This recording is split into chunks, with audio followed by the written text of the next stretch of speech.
रवि किशन उन्हीं में से एक देन है। हेलो एवरीवन, मैं देवेंद्र फिर से लौट आया हूँ आप लोगों के पास।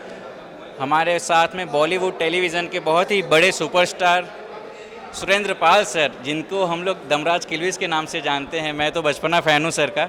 और thank you so much sir, आपका इस अवार्ड शो में तहे दिल से धन्यवाद करते हैं आप आए। और 18th भोजपुरी फिल्म अवार्ड यहाँ पे हो रहा है सर, तो आप क्या कहना चाहेंगे इस अवार्ड शो के बारे में? सबसे पहले तो मैं इसके जो कर्ता धर्ता, जो इसके चेयरमैन हैं विनोद गुप्ता जी को बहुत बहुत बधाई देना चाहता हूँ कि उन्होंने 18 साल से लेकर इस कार्यक्रम को एक बहुत ऊंचाई तक लेकर गए हैं और बहुत ही ऑनेस्टी के साथ इन्होंने अवार्ड फंक्शन को किया है और इतने सालों से करते चले आ रहे हैं। और ये मेरा सौभाग्य है कि करीब करीब 18 साल से मैं रेगुलर इस अवार्ड शो में आता रहा हूँ और लोगों को सम्मानित करता रहा हूँ। मैं भोजपुरी इस 18वें अवार्ड फंक्शन के लिए जितने भी कलाकार लोग हैं जिनको अवार्ड मिल रहा है उनको बहुत बहुत बधाई देना चाहता हूँ, और जिनको नहीं भी मिल रहा है उनको भी बधाई देना चाहता हूँ, ताकि वो और अच्छा काम करें और फिर से इस अवार्ड के लिए यहाँ पर आएँ और सम्मानित हों।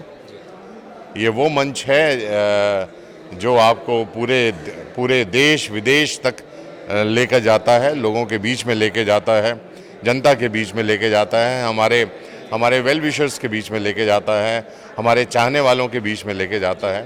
तो ये हमारे लिए एक बहुत बड़ी सम्मान की बात है और इस अवार्ड के लिए सभी को बहुत बहुत धन्यवाद और आभार प्रकट करना चाहूँगा।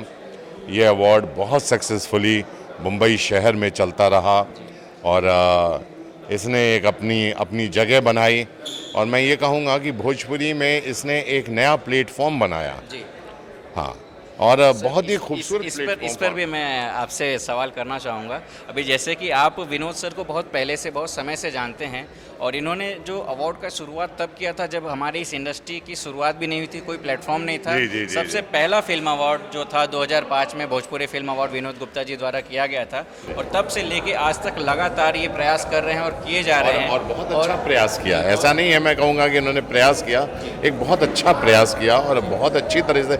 जब इन्होंने भोजपुरी शुरू किया था तब भोजपुरी फिल्म इंडस्ट्री को लोग जानते भी नहीं थे, पहचानते नहीं। इन्होंने भोजपुरी इंडस्ट्री को एक पहचान दी, मैं ये कहूँगा। और अवार्ड ने, जब कोई भी कलाकार को अवार्ड मिला है तो उसको पूरे हिंदुस्तान नहीं, पूरे वर्ल्ड में उसकी ख्याति प्राप्त हुई है उसको, कि लोगों ने कहा अरे ये भोजपुरी अवार्ड फंक्शन का विनर है, ये हीरोइन जो है विनर है, ये डांसर जो है विनर है, ये सिंगर जो है। और उन लोगों को बहुत सक्सेस मिली। इसके बाद रवि किशन उन्हीं में से एक देन है जिनको आज पूरा हिंदुस्तान पहचान रहा है, और उसका सबसे बड़ा श्रेय भोजपुरी अवार्ड को दिया जाता है। धन्यवाद sir, thank you so much, thank you sir.